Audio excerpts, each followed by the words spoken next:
maka jagalah Allah, niscaya Allah akan menjaga kamu. Maksudnya kalau kita mengamalkan perintahnya, menjauhi larangan-larangannya, kita akan terjaga dari kesengsaraan hidup, baik dunia maupun akhirat. Kita akan selalu dilindungi oleh Allah SWT selama kita mau menjaga perintah-perintah agamanya.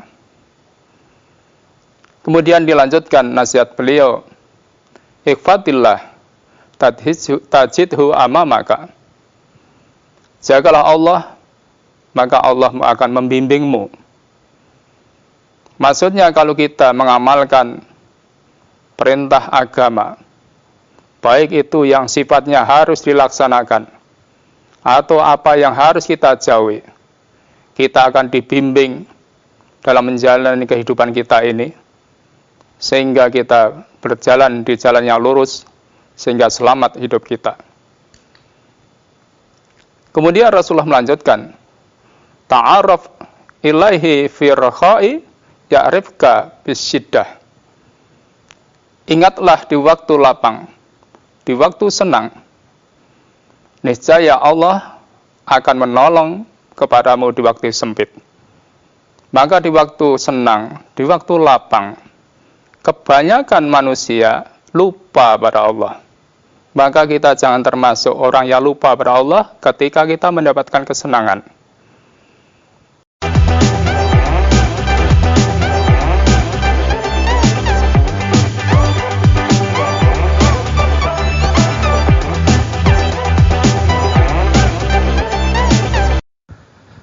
Bismillahirrahmanirrahim. Assalamualaikum warahmatullahi wabarakatuh.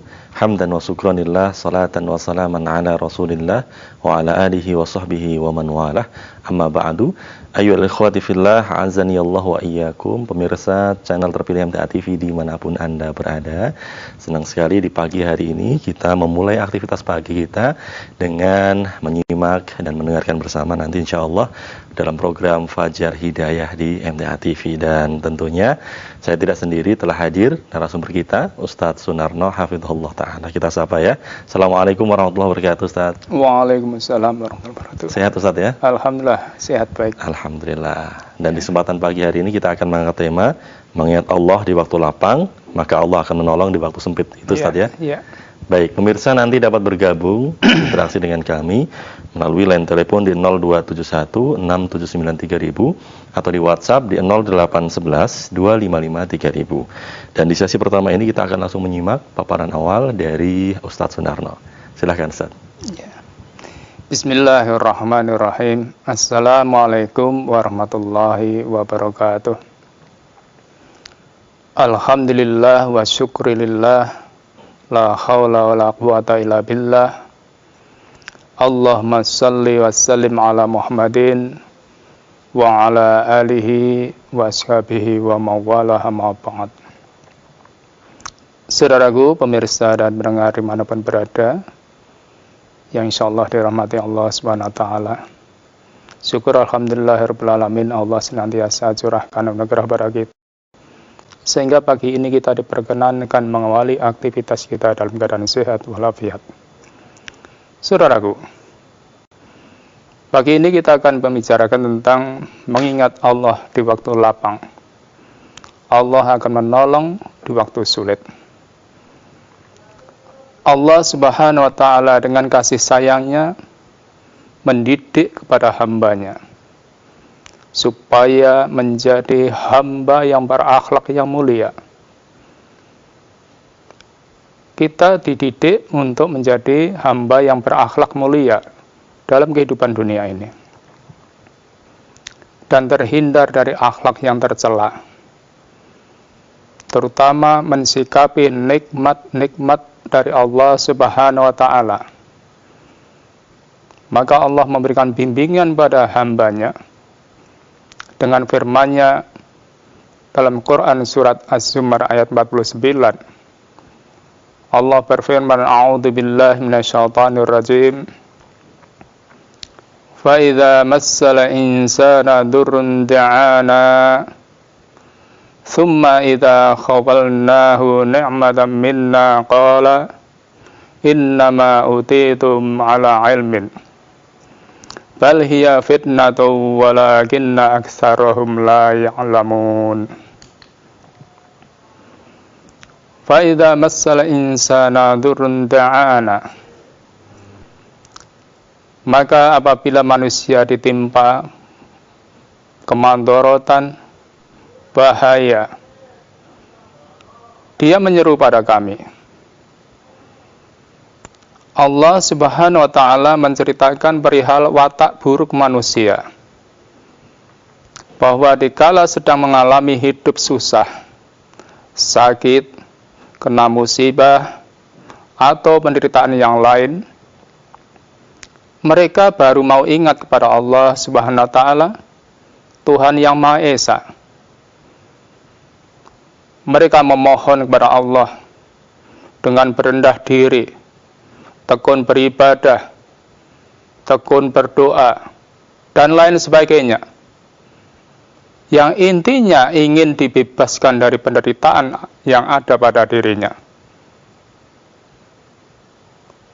Ini kebiasaan manusia pada umumnya.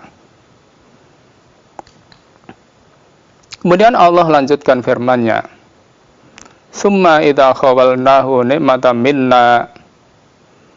Kemudian apabila kami berikan padanya nikmat dari kami.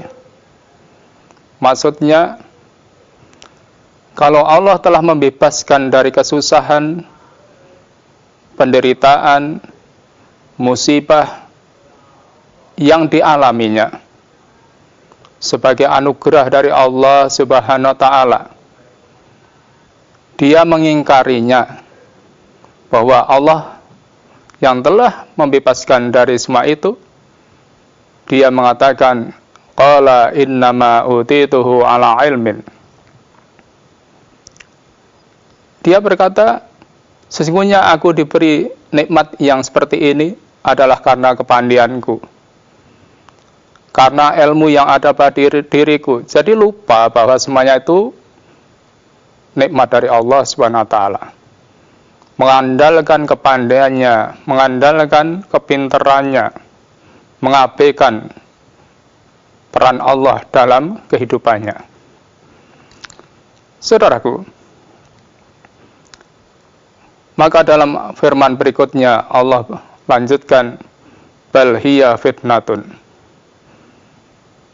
Sebenarnya nikmat itu adalah sebagai ujian, sebagai cobaan. Karena karfu bal di sini adalah lil idrop, untuk membenarkan kesalahan. Yang benar bukan begitu. Bukan karena ilmumu, tapi kamu sedang dicoba. Maka ini pelajaran untuk kita. Jadi keadaan sebenarnya itu tidaklah seperti yang kita duga, bahwa kesenangan, kelapangan setelah kita terhindar dari kesusahan, itu Allah mencoba kita, supaya kita menjadi orang yang semakin bersyukur. Apakah kita bisa lakukan itu? Ataukah kita justru menjadi orang yang kufur dan durhaka? Maka kalau kita ini diberikan kelonggaran, kelapangan, bisa bersyukur, semakin taat kepada Allah, berarti kita lulus di uji itu. Namun kalau kita itu diberikan kesenangan, kelonggaran, terhindar dari musibah, justru kita merasa bahwa itu karena kelehaan kita, karena kepintaran kita, itu merupakan bentuk kekufuran. Kita diberikan contoh dalam Al-Quran. Allah mengabadikan kisah Nabi Allah Sulaiman alaihissalam dengan firman-Nya, qala hadza min fadli rabbi. Nabi Sulaiman berkata, ini termasuk kurnia Tuhanku. Kita ingat kisahnya. Dalam kisah bagaimana Nabi Sulaiman diberikan kenikmatan yang luar biasa oleh Allah Subhanahu wa taala. Namun Nabi Sulaiman ini merupakan kurnia dari Tuhanku. Liyubluwani a'ashkuru am akfur. Untuk mencoba aku, untuk menguji aku, apakah aku ini termasuk orang bersyukur atau aku termasuk orang yang mengingkari nikmat. Ini kisah yang wajib kita tiru. Wa man syakara fa inna ma yashkuru li nafsih. Barang siapa yang syukur, maka sungguhnya syukur itu kebaikannya kembali pada dirinya sendiri. Kita sudah mengerti secara umum, dengan syukur Allah akan menambah nikmat yang lebih banyak pada kita. Wa man kafara fa inna rabbi ghaniyyun karim. Dan siapa yang ingkar, maka sungguhnya Tuhanku maha kaya lagi maha mulia. Surat An-Naml ayat 40. Saudaraku, Rasulullah SAW juga memberikan bimbingan pada umatnya. Dalam hadis riwayat Ahmad nomor 2999, beliau memberikan pelajaran kepada Ibnu Abbas. Ani Ibnu Abbasin anhu qala, dari Ibnu Abbas ia berkata, kuntu radifan Nabi sallallahu alaihi wasallam. Saya pernah diguncengkan oleh Nabi sallallahu alaihi wasallam. Faqala, maka beliau bersabda, ya gulam, hai anak, ala u'allimuka kalimatin yanfa'uka. Apakah kamu mau aku berikan nasihat beberapa kalimat yanfa'uka Allahu bihinna, yang Allah akan memberikan manfaat dengan kalimat-kalimat itu. Faqultu bala, maka saya menjawab, baik ya Rasulullah. Faqala ikhfatillah yafatka, maka jagalah Allah, niscaya Allah akan menjaga kamu. Maksudnya kalau kita mengamalkan perintahnya, menjauhi larangan-larangannya, kita akan terjaga dari kesengsaraan hidup, baik dunia maupun akhirat. Kita akan selalu dilindungi oleh Allah SWT selama kita mau menjaga perintah-perintah agamanya. Kemudian dilanjutkan nasihat beliau, ikhfatillah tajidhu amamaka. Jagalah Allah, maka Allah akan membimbingmu. Maksudnya kalau kita mengamalkan perintah agama, baik itu yang sifatnya harus dilaksanakan atau apa yang harus kita jauhi, kita akan dibimbing dalam menjalani kehidupan kita ini, sehingga kita berjalan di jalan yang lurus, sehingga selamat hidup kita. Kemudian Rasulullah melanjutkan, ta'aruf ilaihi fi rakhai ya'rifka bisyiddah. Ingatlah di waktu lapang, di waktu senang, niscaya Allah akan menolong kepadamu di waktu sempit. Maka di waktu senang, di waktu lapang, kebanyakan manusia lupa pada Allah. Maka kita jangan termasuk orang yang lupa pada Allah ketika kita mendapatkan kesenangan. Maka kita diajarkan untuk selalu bersyukur. Ketika senang kita ingat pada Allah. Ketika senang kita bersyukur pada Allah. Dengan meningkatkan ketaatan kita. Itu namanya kita ingat di waktu senang. Jangan kita menjadi orang yang lupa ketika kita senang. Wa idza sa'alta fas'alillah. Dan jika engkau memohon, maka mohonlah kepada Allah. Maka ketika kita menghadapi masalah dalam hidup ini, kita mohon pada Allah untuk diberikan jalan keluar. Jangan memohon pada yang lain. Kemudian dilanjutkan, wa idza sta'anta wasta'in billah. Dan jika engkau memohon pertolongan, maka mohonlah pertolongan pada Allah, jangan pada yang lain. Kemudian Rasulullah melanjutkan nasihatnya, wa'lam anna fi sabri ala matakrahu khairun kasiran. Ketahuilah hai anak, bahwa dalam kesabaran itu banyak sesuatu yang tidak engkau sukai. Namun di balik itu banyak kebaikan-kebaikan. Kebiasaannya memang begitu. Karena kita sabar dalam menjalankan taat, sabar dalam menjauhi maksiat, sabar dalam menjalankan perintah-perintah agamanya, sabar dalam menghadapi cobaan. Kan biasanya orang tidak suka. Namun kalau itu kita hadapi dengan penuh kesabaran, mengharap pertolongan Allah, banyak kebaikan-kebaikan di balik itu, maka kita dididik. Walaupun kita tidak suka, kita tidak senang semuanya itu terjadi. Namun itu dalam kehidupan harus kita hadapi dengan kesabaran. Kemudian Rasulullah melanjutkan nasihatnya, wa anan nasra mas sabri. Ketahuilah nak, bahwa pertolongan Allah itu datang setelah kesabaran. Maka kalau kita menjalani hidup ini harus penuh kesabaran, maka pertolongan Allah akan datang. Tidak boleh pesimis, putus asa apalagi.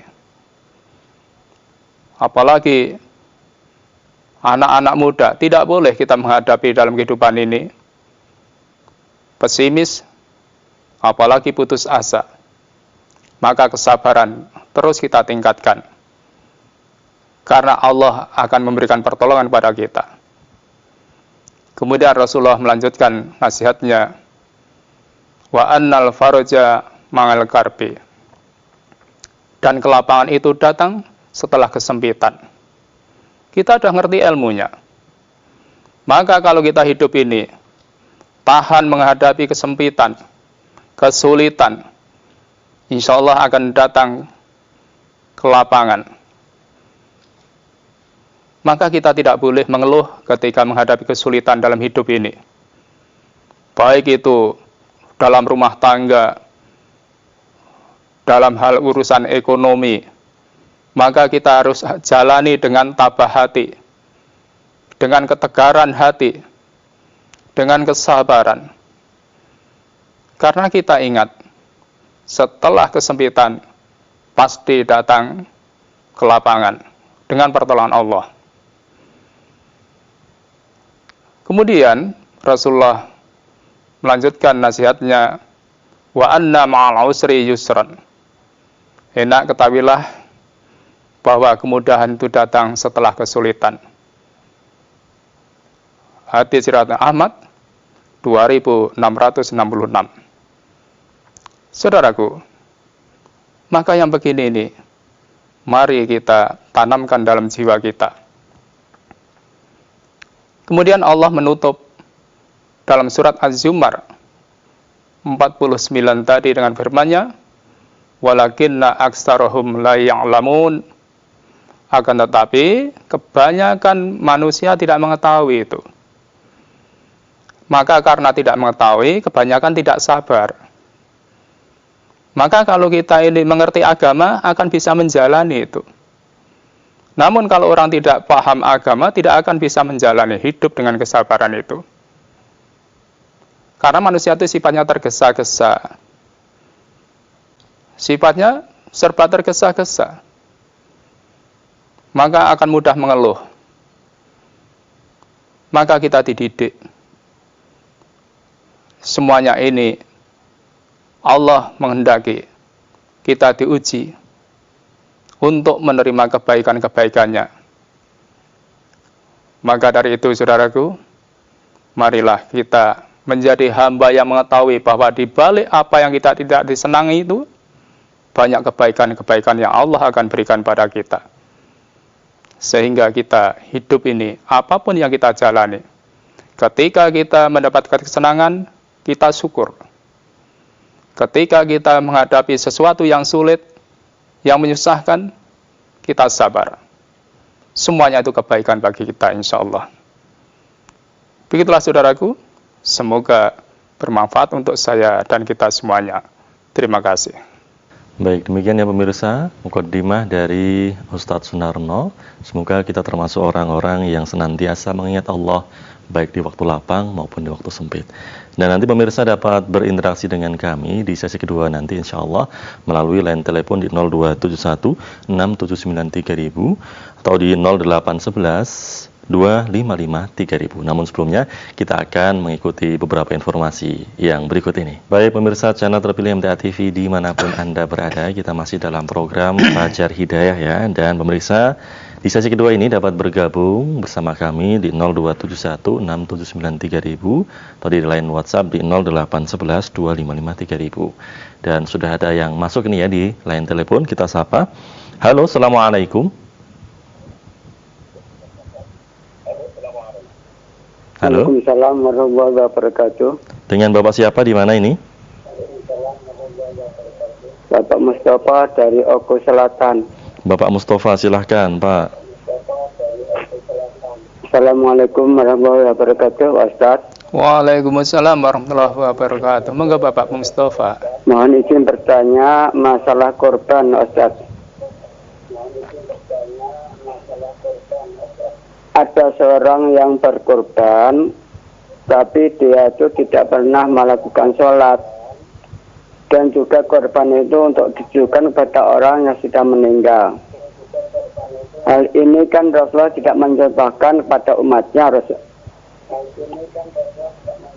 Jadi, bagaimana hukumnya korban itu, dagingnya halal apa haram untuk kita makan? Yang kedua, dia itu berkorban untuk dirinya sendiri juga, tapi juga ditujukan untuk orang lain, walaupun yang menyembelih itu orang Islam. Itu juga sama pertanyaan saya, Pak Ustaz. Halal atau haram dagingnya itu? Kalau yang bisa sampaikan atas jawabannya saya ucapkan terima kasih. Assalamualaikum warahmatullahi wabarakatuh. Waalaikumsalam warahmatullahi wabarakatuh. Ya. Silahkan Ustaz.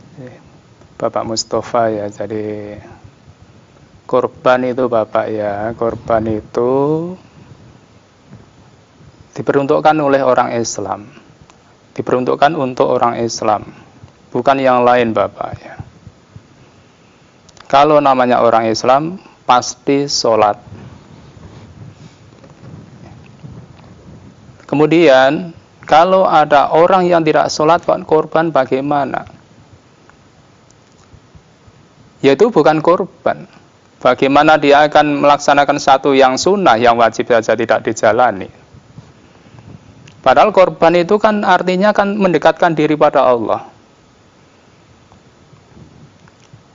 Bagaimana bisa dekat pada Allah wong yang wajib saja tidak dijalani?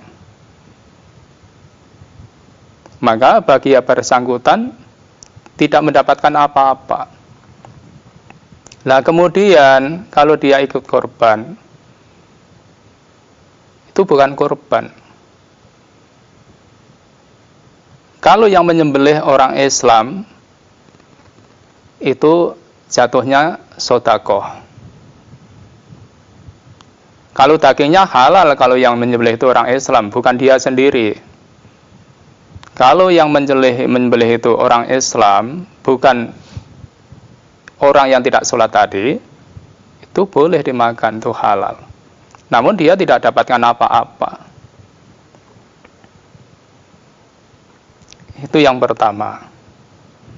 Maka kita pahamkan bahwa ibadah itu adalah untuk orang Islam. Kemudian yang kedua, apa tadi?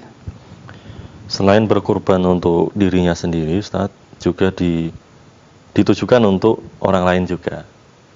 Ya. Misalnya untuk orang meninggal pula ini, Ustaz. Bagaimana, Ustaz? Jadi kalau model seperti itu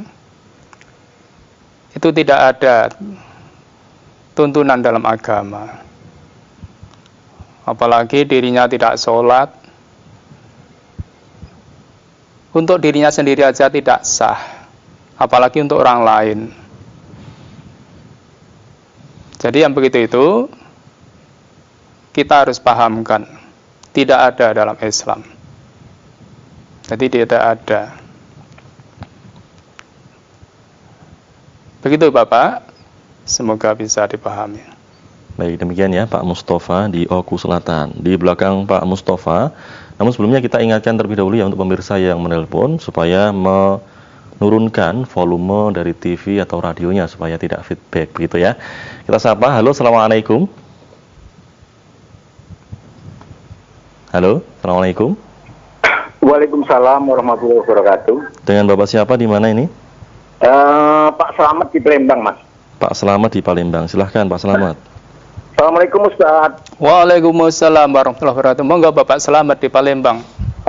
Menyambung pertanyaan saudara saya di Pak Mustafa di Oku Selatan tadi, itu gimana kalau hewan kurban itu dianting, Pak? Biasanya dikasih anting tanda itu apakah sah nggak bakal disembelih untuk kurban? Saya kira itu saja Pak. Terima kasih atas pencerahannya. Assalamualaikum warahmatullahi wabarakatuh. Waalaikumsalam warahmatullahi wabarakatuh. Jadi kalau telinganya dilobang berarti itu. Jadi kalau telinganya itu dilobang, tidak sah Bapak. Tidak sah. Maka cari yang tidak di lubang telinganya. Mestinya dengan tanda itu dengan cara yang lain. Maka kalau kita mau berkorban dengan sapi, cari yang telinganya tidak berlubang. Begitu Bapak. Semoga bisa dipahami. Baik, di belakang Pak Slamet sudah ada yang bergabung, kita sapa ya. Halo, assalamualaikum. Waalaikumsalam warahmatullahi wabarakatuh. Dengan Ibu siapa di mana ini? Ibu Sri di Pacitan, Mas. Ibu Sri di Pacitan. Silahkan Ibu Sri. Iya, terima kasih. Assalamualaikum warahmatullahi wabarakatuh, Ustaz. Waalaikumsalam warahmatullahi wabarakatuh. Monggo Ibu Sri di Pacitan. Iya, terima kasih. Saya masih menyambung masalah korban tadi, Ustaz. Yang di sini yang saya tanyakan, apabila kita berkorban dengan rombongan 7 orang, di salah satunya ada yang tidak menjalankan sholat. Lalu yang tidak menjalankan sholat tadi korbannya tidak sah, tapi yang keenamnya itu bagaimana? Begitu yang pertama. Dan yang kedua adalah mohon diterangkan surat Al-Baqarah ayat 159. Sesungguhnya orang-orang yang menyembunyikan apa yang telah kami turunkan dan seterusnya itu bagaimana penjelasannya itu Ustaz, mohon tausiahnya. Terima kasih. Wassalamualaikum warahmatullahi wabarakatuh. Waalaikumsalam warahmatullahi wabarakatuh. Silakan Ustaz. Ya. Jadi Ibu ya, yang pertama yang perlu kita pahamkan, kalau kita berkorban dengan sapi kan 7 orang. Lah mestinya kalau orang tidak sholat jangan ikut gabung di situ. Jadi 7 orang itu orang yang sholat. Ini perlu kita pahamkan dan perlu kita tegaskan. Jadi kalau gabungannya itu orang yang tidak sholat, ya mestinya tidak boleh. Tidak boleh. Maka harus paham itu. Nah kemudian yang 6 tadi, bagaimana korbannya? Ya korbannya sah. Yang tidak dapat apa-apa kan bagi yang tidak sholat tadi. Maka kalau sekarang ini umpamanya belum terlanjur, usahakan 7 orang itu semuanya orang yang sholat. Jangan ada orang yang tidak sholat masuk di situ. mumpung belum terlanjur. Karena korban itu bukan hanya masalah menyembelih korban, menyembelih sapi, bukan begitu. Kan ini urusan takwa.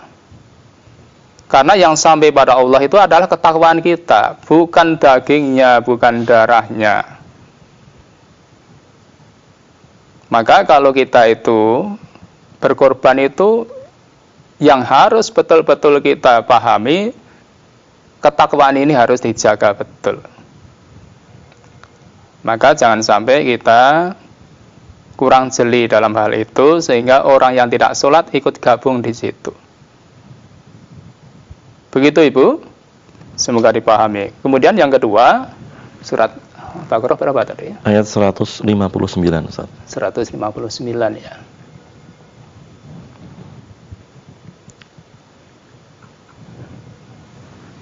Jadi dalam ayat ini Allah firmankan, A'udzubillahi minasyaitonirrajim. Innal ladzina yaktumuna ma anzalna minal bayyinati wal huda min ba'di ma bayyanahu lin-nas. Jadi min ba'di bayyanahu lin-nas ya. Fil kitab. Jadi orang-orang yang menyembunyikan apa yang telah Allah turunkan dari keterangan-keterangan agama sebagai petunjuk, dan itu sudah dijelaskan, diturunkan dengan jelas, kok disembunyikan? Itu yang pertama. Kalau kita untuk diri sendiri, kita sudah mempelajari agama, kita sembunyikan dalam artian tidak kita amalkan. Tidak kita amalkan, berarti kita menyembunyikan. Kita ngerti kok seperti orang yang tidak mengerti. Kita menyembunyikan apa yang mestinya harus kita amalkan dalam kehidupan, itu secara pribadi. Kemudian, kalau kita memahami ini, termasuk tidak menyampaikan pada yang lain, tidak mendakwakan, itu juga termasuk menyembunyikan. Maka kalau kita itu menyembunyikan apa yang Allah turunkan untuk diterangkan pada umat, supaya umat ini memahami, itu termasuk menyembunyikan juga. Maka kita jangan menjadi orang yang menyembunyikan kebenaran. Padahal kebenaran itu sudah datang pada kita. Maka kalau secara pribadi, mestinya harus kita amalkan, jangan disembunyikan. Kita ngerti seperti orang yang tidak mengerti. Kemudian juga kita dalam beragama ini kan tidak hanya untuk diri sendiri. Kita sampaikan pada yang lain. Kita dakwahkan. Sehingga orang lain pun juga mengerti apa yang kita tahu. Jangan sampai kita mengerti, kita sembunyikan. Sehingga umat tidak akan mengerti apa yang mestinya harusnya dilaksanakan. Maka orang yang seperti itu, ulaika yal'anumullah wa yal'anuhumul la'inun. Itu orang yang dilaknat oleh Allah. Maka kalau kita tidak ingin menjadi orang yang dilaknat, mari penjelasan-penjelasan dari Al-Quran, petunjuk-petunjuk dari Allah yang kita pahami, kita amalkan, dan kita dakwahkan. Begitu Ibu, semoga bisa dipahami. Baik, demikian ya Ibu Sri di Pacitan. Kita beralih ke line WhatsApp ini Ustaz. Sudah ada beberapa pertanyaan yang masuk. Banyak sekali ini Ustaz. Ya. Dari Pak Hadi di Bojonegoro. Ustaz, sebenarnya adakah perbedaan antara amal jariyah dan sedekah jariyah ini Ustaz? Ya. Jadi kalau dari sisi kalimatnya itu sama. Sedekah kan juga amal. Jadi istilahnya aja, amal jariyah, sedekah jariyah sama. Jadi pengertiannya sama. Jadi sedekah kan juga amal. Namun lebih khusus sedekah. Kalau amal kan secara umum. Jadi kalau ditanyakan tentang kesamaannya, sama. sama jariahnya kan begitu ya. Ya begitu Bapak, semoga bisa dipahami. Baik, kemudian dari Bapak Hafiz di Malang nih Ustaz. Ustadz, mohon dijelaskan cara mensyukuri nikmat berkeluarga dalam Islam itu bagaimana Ustadz? Iya. Jadi Bapak Hafid ya di Malang ya, bagaimana kita mensyukuri rumah tangga? Jadi yang pertama kita itu, kan kita diajarkan, kita mohon pada Allah, Allahumma a'ini ala zikrika. Ya Allah, saya mohon untuk diberi pertolongan untuk selalu ingat pada Engkau. Ingat, rumah tangga itu amanah Allah yang diberikan pada kita. Maka selalu kita ingat bahwa ini amanah Allah yang harus saya tunaikan dengan baik. Karena rumah tangga itu, suami, istri itu masing-masing mengemban amanat. Dan kita diajarkan. Maka untuk mensyukuri itu, bagaimana saya sebagai suami yang baik, itu harus ngerti kewajibannya. Bagaimana seorang istri menjadi istri yang baik, itu juga harus mengerti kewajiban. Semuanya ini akan bisa berjalan kalau kita belajar agama. Karena untuk bisa mengerti kewajiban suami, kewajiban istri, kan harus dipahami itu. Bagaimana didikan Rasulullah pada kita. Itu untuk bisa mensyukuri. Maka kita ingat itu amanah yang harus kita tunaikan. Maka kewajiban suami harus menjaga rumah tangganya, kewajiban istri harus menjaga rumah tangganya sesuai dengan tugas masing-masing. Kemudian kita juga diajarkan wasyukrika untuk bisa mensyukuri rumah tangga itu. Bagaimana? Maka kalau kita itu mensyukuri rumah tangga, ya kita jaga. Kita jaga. Maka untuk mensyukurinya itu, rumah tangga harus kita hiasi dengan akhlakul karimah. Akhlak ini penting dalam kehidupan rumah tangga. Suami berakhlak yang bagus pada istrinya. Istri berakhlak yang bagus pada suaminya. Masing-masing akan mengerti kewajibannya. Maka kalau kita itu dalam menjaga rumah tangga, tidak bisa hanya dari sisi materi. Maka untuk mensyukurinya,